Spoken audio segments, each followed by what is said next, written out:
Hey guys, this is part 2 of my flashcard video. Let's go and start interception proxies.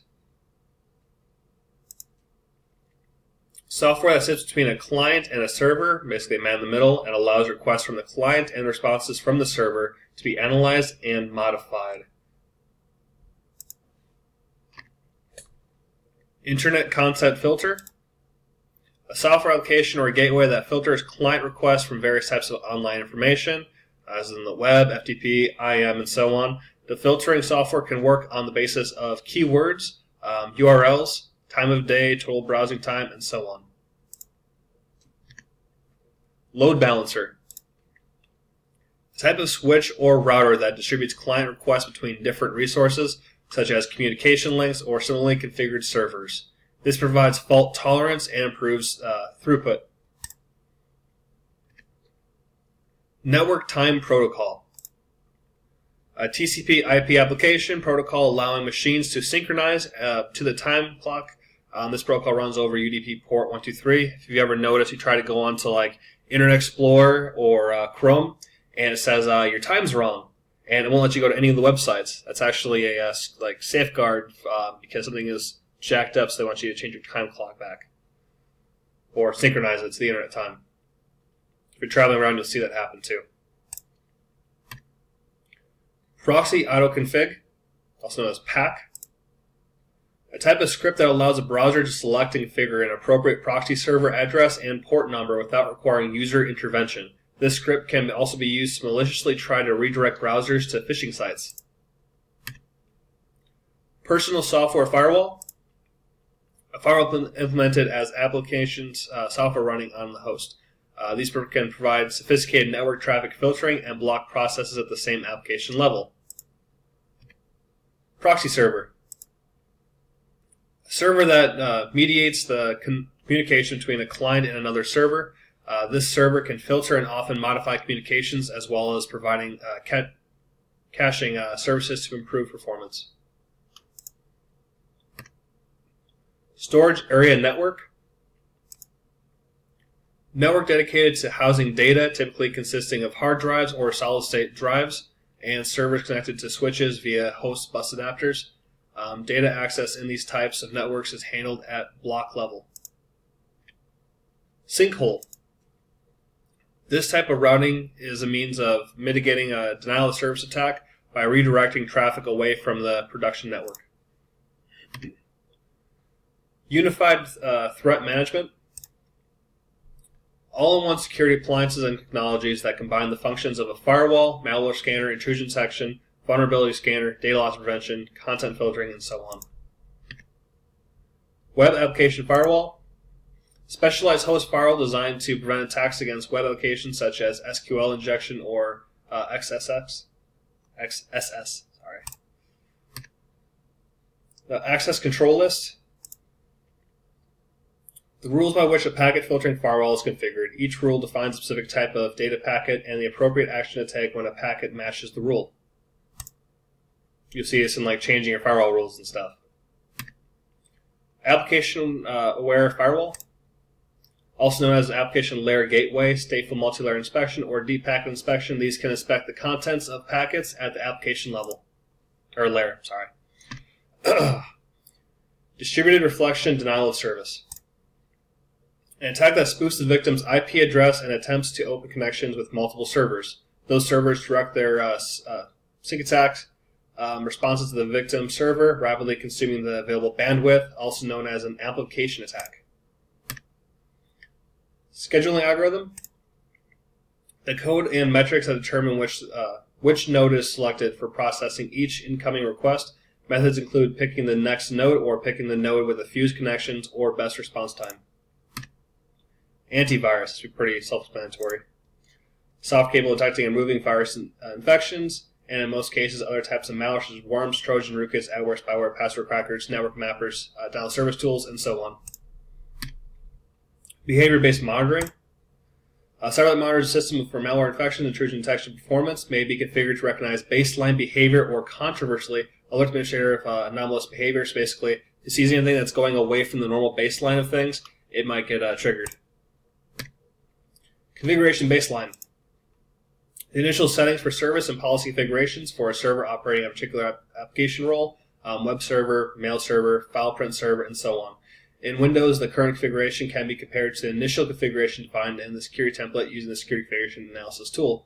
Kind of like when you first image a PC, it should read its baseline. Okay, these are how everything is supposed to be set up. And then it'll ask you, do you want to change things when you install new applications, because it can be changing certain things about the baseline of how your computer is supposed to operate. Data loss prevention. Software that can identify data that has been classified and apply fine-grained user privileges to it, preventing the copying of it or forwarding by email, for instance. Heuristic. A monitoring technique that allows dynamic pattern matching based on the past experience rather than relying on preloaded signatures. Intrusion detection system. Software security appliance designed to monitor network traffic or configuration files and logs on a host to record and detect unusual activity. Detection is either signature-based or anomaly-based, or both. Intrusion prevention system. Software security appliance designed to monitor and automatically take preventive action against unusual activity. So basically the difference between intrusion prevention system to the detection system is detection will detect it, will see it, whereas prevention will automatically, they'll see it and quickly just stop it from happening. It's preventing it. Security baseline. When performing auditing, performance monitoring, or configuring software such as intrusion detection, it is necessary to establish an initial operating standard for normal activity. Any variation from the standard is then treated as an incident, which may need investigation or remediation. Security information and event management. Software designed to assist the securing, logging, and alerting. The software provides correlation between observables and indicators and usually includes graphing tools to assist analysis of trends. Signature-based monitoring. Software that monitors a system for malware infection, intrusion detection, or performance may be configured to recognize threat indicators or definitions based on its known malware or attack patterns. This sort of system is quite simple to install, but cannot provide any defense against unknown threats, as in zero-day exploits, because it doesn't go off any kind of baseline, doesn't go off behavior. It's just, it's got a recorded number of things that if it sees, that's when it'll activate. Snort. An open source NIDS, a subscription on code, is required to obtain up-to-date rule sets, which allows the detection engine to identify very latest threats. Non-subscribers can obtain community-authorized rule sets instead.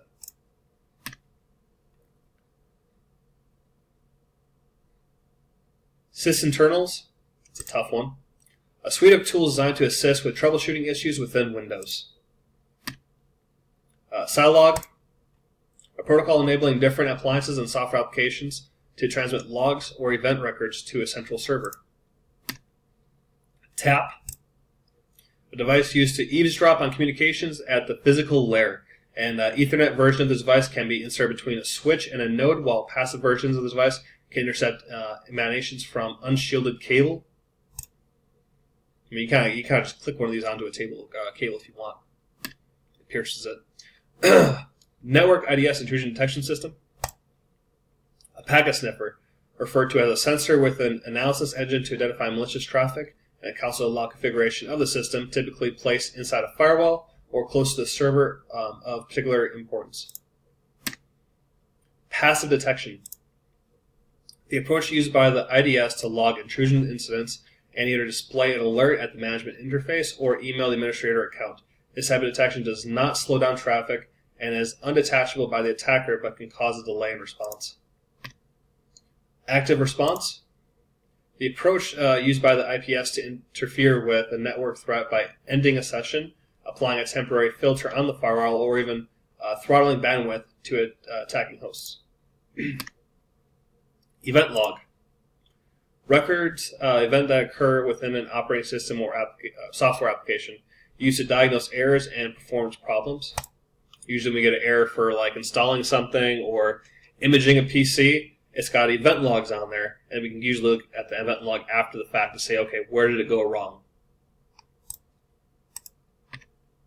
Audit log. Record use of system privileges such as creating a user account or modifying a file can also be called a security log. Access log.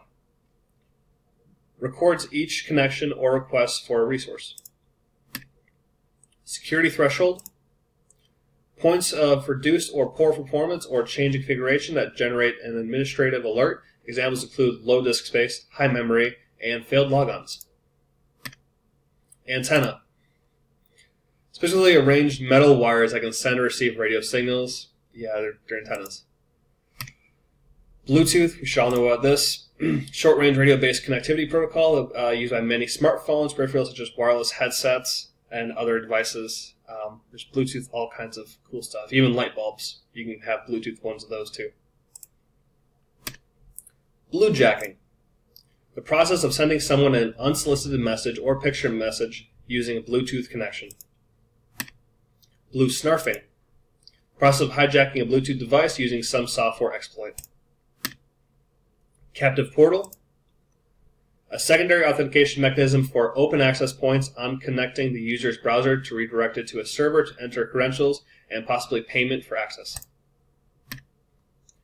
Data emanation. Unless shielded, all electrical cabling leaks signals and some extent. However, this issue is more of a concern for wireless media, as the signals can be received for a considerable distance, and shielding containment is not a realistic option for most environments. Consequently, imperative that wireless communications use a strong encryption system. I mean, there's sometimes you can turn down the power to like a router, that kind of thing. But I mean, if you ever used a toner before into a communications closet, I mean, you can see there's a signal getting even close to those cables. So it's kind of tough. Evil twin. In this attack, the attacker creates a malicious wireless access point masquerading as a genuine one, enabling the attacker to harvest confidential information as users connect via the access point. IV, or initialization vector attack. A property of cryptographic modules that forms the basic of a cryptographic algorithm and must be random and, I'm not even going to try that word out. This property is related to why WP is unsecure, false in the way that the WP implements the stream cipher. Use to encrypt traffic means that the key can be recovered using cryptanalysis tools, such as aircrack given sufficient packets to analyze. Such tools can be typically cracked with both 64-bit and 128-bit WP encryption in a matter of minutes. WP is not vulnerable to this attack. Near-field communications. A standard of radio communications over very short, around 4 centimeter distances, facilitating contactless payment and similar technologies. Power level controls. Setting the enterprise class wireless access points that allows increase or decrease range in wireless signal. This can be used to overcome local interference as well. So I was actually earlier, you can turn down the power on it if you want. Pre-shared key. This is a key that was shared between two parties in some secure way prior to being used. Symmetric encryption technology, such as those used in WP, require both parties to use the same private key. This key must be kept secret, which means that making the key known to both parties securely is a significant security problem. This key normally generates from a passphrase, which should be longer than a password and contain a mixture of characters. Site survey. The planning of a wireless deployment by identifying optimal locations for antenna and access point placement to provide the required coverage for clients and identifying source of interference. Sources of interference. Sorry. Service Set ID, or known as SSID. Don't broadcast it, by the way. The name of wireless network. A device wishing to participate in a wireless network must be configured with this name. However, devices can broadcast the name or can be left configured with the default name, making the existence of the network obvious, which may be or may not be the intention of it. TKIP, also known as Temporal Key Integrity Protocol. Mechanism in the first version of WPA to improve the security of wireless encryption mechanisms compared to the flawed WP standard. War driving. Using a laptop with suitable software to detect unsecure or poorly secured wireless LANs, WLANs, on the go. WP is wireless equivalent privacy. Mechanism of encrypting protecting data over the wireless connection. This encryption method is considered flawed. That is determined by the well-resourced attack, probably breaking the encryption. Use a 64-bit RC4 cipher. Just don't use it.